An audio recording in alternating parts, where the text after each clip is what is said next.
Bom dia, sétimo ano, tudo bem? Pessoal, vamos continuar a nossa revisão. Semana passada nós falamos sobre as cores, sobre as teorias das cores, sobre como as cores influenciou no nosso dia a dia. E agora a gente vai falar sobre continuar na unidade 3. Vamos estar falando sobre as histórias em quadrinhos e sobre a ilustração na unidade 4. Lembrando que a história em quadrinhos é a história contada através de desenhos sequenciais, que são aquelas tiras quadradinhos, pequenininhos, que seguem determinadas sequências. Ela vai existir dois códigos, os linguísticos, que são os próprios textos, e os pictógrafos, que são as imagens. Não esquecendo que tem determinada de história em quadrinhos, que muitas vezes elas são só imagens, e dali você vai tirar a sua interpretação e vai achar a sua graça. Ela surgiu na pré-história e era uma contação de história do cotidiano.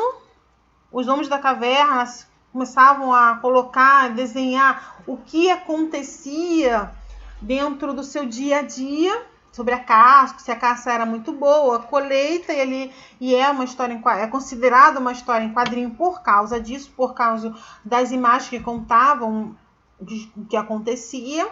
Na Idade Média, ela vai ganhar um ar mais religioso, porque vai contar sobre os momentos de Cristo na Terra, e é conhecida como Via Sacra, e ela conta os cinco últimos dias de Jesus na cruz, desde o momento que ele chega ali em Jerusalém, que ele é recebido com Hosana, e depois a sua Santa Ceia, e depois o momento que ele que passa a Santa Ceia, o seu Getsêmen, e depois o seu caminhar com a cruz, o seu julgamento ali no Getsêmen, quando ele é preso, o seu caminhar até a cruz e a sua crucificação. A história em quadrinho, como nós conhecemos, que tem uma sequência, que tem uma sequência que é um pouco mais uma sequência didática, que cada quadrinho conta uma história. Ela vai surgir em 1833 com Rudolf Toffer, que vai ser com a história Miss Jambot, que era um personagem que queria entrar na aristocracia. E ele tem momentos, a graça vai estar nos seus erros todo. Em 1969, vai surgir aqui no Brasil Ângelo Agostini com as aventuras de Yonkin, e refletia sobre a vida fluminense caipira na cidade grande. Então, assim, a nossa primeira revista em quadrinho vai ser o Ângelo Agostini, que é esse personagem que sai do interior e vem morar na cidade grande, e ele vai passar por todos os seus problemas, as suas dificuldades dentro da cidade grande, por ser um mundo totalmente diferente. Mas a história como a gente conhece hoje é um pouco fragmentada, um pouco mais sequencial. Cada revista conta a continuação da história. Vai surgir com Richard Outgard em 1895, a Hello Kids, que foi lançada por um jornal em Nova York, e que houve depois uma disputa para ver quem ia conseguir continuar essa história, porque isso foi uma maneira que eles encontrou de vender mais jornal. Então, assim, a história em quadrinho ela foi incluída dentro do jornal numa visão capitalista de aumentar vendas. E aí foi uma grande disputa foram 3 jornais, né, a Nova York Times e mais 2 outros grandes jornais, até que eles conseguiram, e continuou contando a história do Hello Kids Menino de Amarelo e as suas travessuras e o que ele passava. Dentro da história de quadrinho, nós falamos sobre os tipos de quadrinho, as tiras, que possuem de 2 a 3, 4 quadrinhos, e são aquelas que a gente encontra muito em jornal, e normalmente sempre é uma crítica a alguma coisa da sociedade, ou um deboche, ou algum acontecimento engraçado, ou alguma crítica política ou econômica.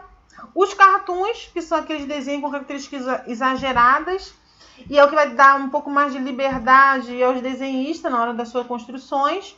Os mangás, que são de origem japonesa, que são aquelas que têm características reais, mas com um toque de exagero em determinados momentos.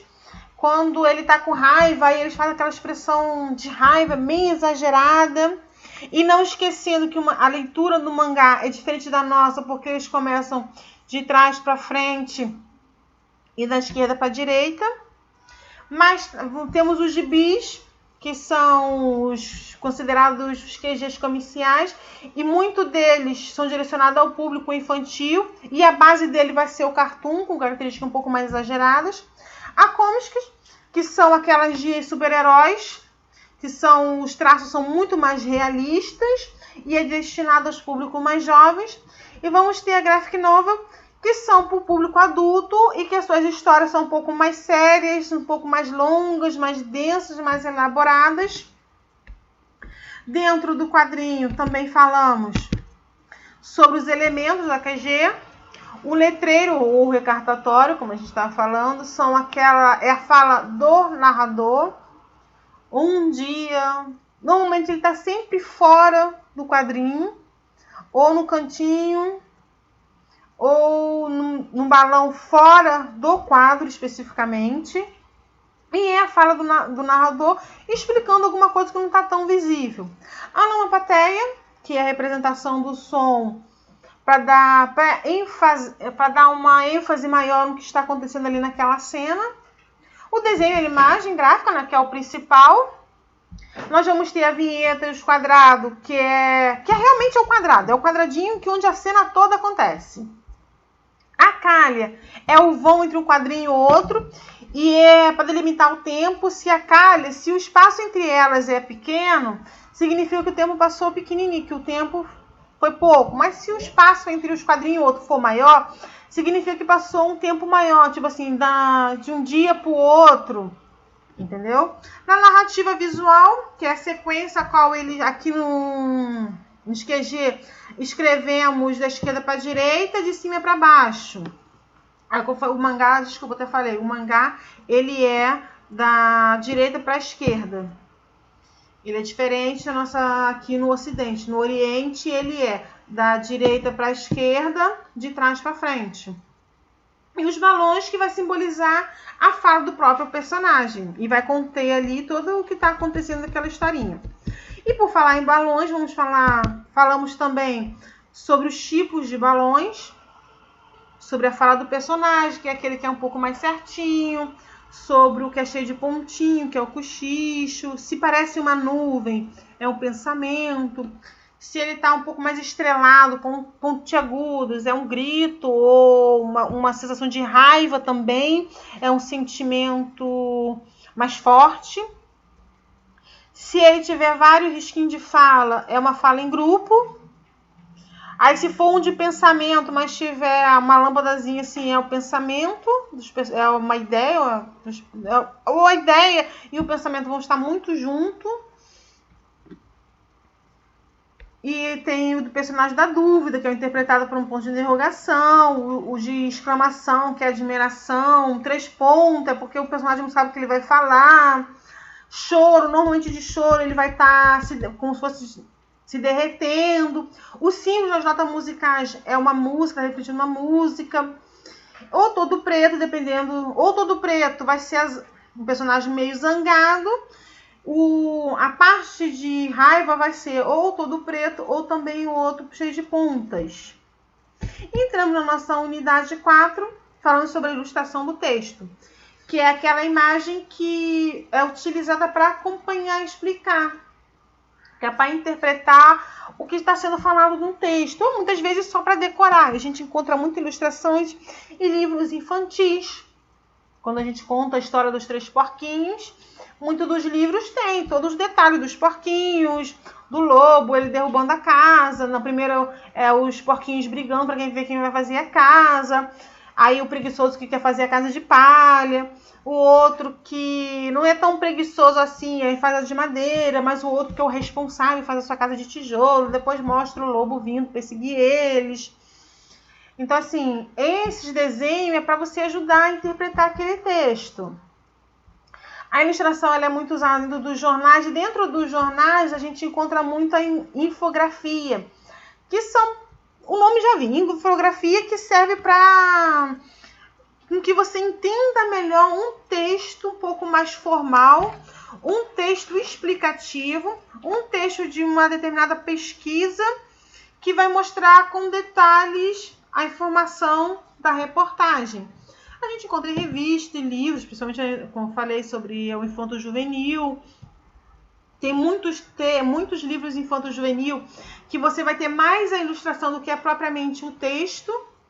Muito utilizado também dentro da publicidade, na propaganda, através de cartazes. Dentro da ilustração, a ilustração ela começou na pré-história com caráter mais religioso. Na sociedade antiga, ela vai ter o mesmo significado da escrita. Aí a gente pode lembrar dos egípcios, que a primeira escrita dos egípcios era através de desenhos. Não apenas dos egípcios, mas também vamos ter os babilônios, os fenícios e os persas, que vão usar determinados desenhos com determinado simbolismo da escrita. Então, ela vai ter a mesma função. Um dos primeiros livros ilustrados vai ser a história do famoso livro dos mortos. Para quem vê filme aí de Múmia, vai reconhecer, que é o capítulo de Sair da Luz, ou Formas para Voltar à Luz, que era um livro baseado na vida pós-morte, porque os egípcios acreditavam na vida pós-morte, que você voltava, e para isso que eles criaram as pirâmides com grandes tesouros. Ali eles guardavam toda a riqueza de um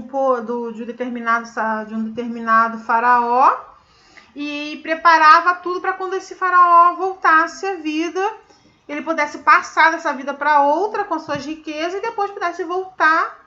Ele renascia e quando ele voltasse ele ainda teria suas riquezas. E esse livro explica como se fazer isso.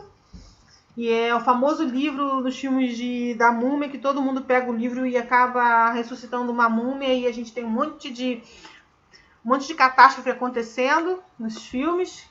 Desse livro. Na Idade Média, ele vai ser usado dentro dos documentos católicos, que vai representar a história da igreja, a história de Cristo, e todas essas ilustrações elas vão ser totalmente adornadas e iluminadas, e o termo ilustração vai ser de ilumínio no latim, porque vai vir do termo que significa iluminada, porque essas folhas elas vão brilhar como ouro, e isso vai chamar a atenção, e vai ser um dos primeiros termos utilizados para o ilustrador. Mais tarde, a ilustração ela vai ganhar, a partir do século XV, com Gutenberg, que traz uma prensa móvel da China, aperfeiçoa ela e vai começar a criar a xilografura, que é você fazer desenhos, é como se fosse um carimbo. E ele vai adaptar e vai se tornar uma coisa um pouco mais voltada para todo mundo. As pessoas vão ter um pouco mais acesso, principalmente quando os livros se tornarem popular na Europa nesse momento. E o Gutenberg ele vai aperfeiçoar isso. Vamos passar agora para os nossos exercícios, para a nossa revisão. Vocês vão copiar e responder no caderno. No final da aula eu vou colocar as respostas. Vocês vão definir o que é onomatopeia, o que é infográfico e qual o seu objetivo. Eu expliquei agora na ilustração. Quando foi a invenção dos quadrinhos no Brasil, aconteceu com o caricaturista e jornalista Ângelo Agostini, e vocês vão falar qual foi isso, qual foi a história publicada, quando foi publicada e qual foi a história. Vou explicar quais são as funções de cada balãozinho. Eu expliquei tudo isso no vídeo agora. Onde podemos encontrar as ilustrações, e vocês agora vão escolher cada um dos textos abaixo e vai fazer uma ilustração. É para escolher um dos textos. O primeiro texto é do Vinícius de Moraes, Girassóis. O segundo texto é de Celemos e o outro é de Henri van Dyck. Eles são poetas. Vão escolher cada um deles e vão estar fazendo umas ilustrações. Beijos, pessoal. Esse é o final da nossa aula. Estudem para a próxima semana de prova. Tchau!